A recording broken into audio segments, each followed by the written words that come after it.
c'est-à-dire que je travaille surtout à partir d'objets, sur lesquels j'interviens plus ou moins, c'est-à-dire que ça peut aller du simple déplacement d'objets, c'est-à-dire très proche du ready-made, même. Et puis il peut y avoir aussi des interventions qui peuvent être plus importantes sur ces objets. Donc ces objets, je les choisis un peu comme ça vient, c'est-à-dire que c'est pas quelque chose de préétabli. J'ai pas une je choisis pas de travailler avec un type d'objet plutôt qu'un autre. Il y a rien n'est privilégié. En fait, ça vient surtout parce que je travaille très peu en atelier, donc je travaille surtout sur site, et du coup, bien souvent, les objets avec lesquels je travaille sont liés au site d'exposition. Mais pas seulement, parce qu'il m'arrive aussi évidemment de concevoir des pièces en amont des expositions, donc d'avoir des projets. Et là, dans ces cas-là, effectivement, je choisis des objets très précisément. Toutefois, c'est jamais des choix qui sont... Enfin, souvent, ces objets proviennent de milieux populaires, mais pas seulement, parce que ça veut un peu rien dire. Du coup, il y a tellement d'objets partout que finalement c'est difficile de trouver des catégories comme ça, objets populaires, objets non populaires. Alors ça peut être des objets qui sont historiquement éloignés ou socialement éloignés, ou dans leur procédé de fabrication éloigné, c'est-à-dire mode artisanal, mode industriel, etc.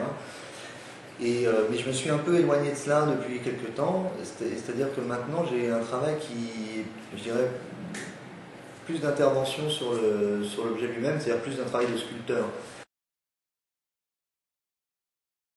Je travaille à partir d'un élément qui est le tube PVC de 200 mm de diamètre, en grande longueur, des longueurs de 5 mètres, et à partir de ce produit industriel, je fabrique une habitation, un chalet, que j'appelle chalet canadien, mais bon, c'est en fait sur une technique d'encastrement à mi-bois, c'est-à-dire comme ça, ce tube PVC est censé reprendre un peu, de manière très standardisée, un fût de tronc d'arbre. Je procède de la même manière que la construction des chalets à mi-bois, donc. On appelle donc la technique du fuste. J'emboîte, chaque section de tube est emboîtée à la moitié sur celle qui est en dessous. Et du coup on arrive à un emboîtement, c'est un puzzle quoi, en 3D, un emboîtement qui au final va constituer une petite habitation à l'intérieur du portique, qui va être comment dire, très serré dans l'espace, c'est-à-dire qu'il est vraiment prévu pour l'espace. Les dimensions ont été dictées un petit peu par la contrainte du format du tube. J'avais prévu une dimension de 4,50 m sur 5 mètres, qui monte à peu près à 3,50 m de haut. Et puis bon, étant donné que les dimensions de l'espace aussi, il y a un poteau qui se trouve dans l'espace, etc. Donc il faut jouer avec tout ça. Donc par exemple, on fait entrer le poteau à l'intérieur du chalet, et puis la pente du toit, on diminue un peu pour pouvoir monter un peu moins haut, etc. Donc il y a des contraintes sur site, toujours comme ça, à prendre en compte. Pour cette exposition au portique, je présente cette pièce de gros format.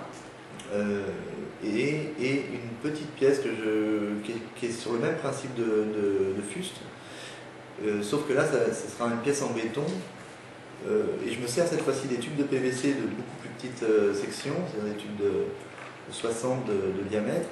Je me sers de ces tubes pour faire des boules, et donc je coule du béton à l'intérieur, avec les emboîtements prévus pour pouvoir faire le même type d'emboîtement, et cette fois-ci, ce sera une table donc en fuste et en béton, et qui sera à une échelle beaucoup plus petite, et qui aura donc plutôt la configuration d'une maquette sur socle, de manière un peu traditionnelle comme ça, et qui fera partie, en fait, qui sera la première pièce qu'on découvrira en arrivant dans l'exposition, et qui sera ensuite, je dirais, peut-être mieux comprise, enfin je ne sais pas, enfin ça c'est pas mon affaire, mais en tout cas quand on va se retrouver en face de la pièce qu'on va découvrir dans l'espace suivant, On fera un lien forcément, puisqu'on sera toujours dans la même technique, mais bon, il y aura quelque chose qui, à mon avis, devra se passer.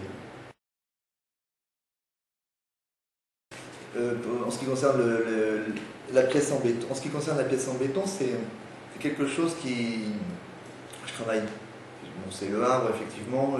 Il y a une histoire avec ce matériau très forte et de construction, donc, que moi j'aime.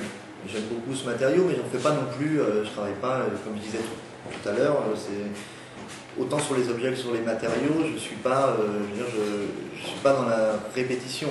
C'est vrai que c'est intéressant parce que là, en ce moment, le Havre est en chantier pour des raisons, le tramway, etc. Donc, il y a aussi là l'idée de travailler avec des matériaux de construction qui fera aussi une résonance certainement avec ce qui se passe à l'extérieur. Parce que moi-même, quand je me déplace pour venir au portique et travailler, je passe à travers un tas d'éléments de chantier, de tuyaux justement, etc.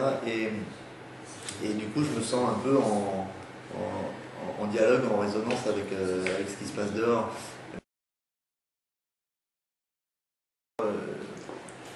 Oui, alors par rapport à cette idée que je travaille aussi plus en tant que sculpteur, c'est plutôt des cas enfin, donc j'ai aucun problème à me penser comme ça en tant que sculpteur, c'est-à-dire que quand tu commences à travailler sur la forme, à enlever des volumes, à en mettre, bon là je me considère plus comme un sculpteur, et c'est le cas de cette pièce, du chalet.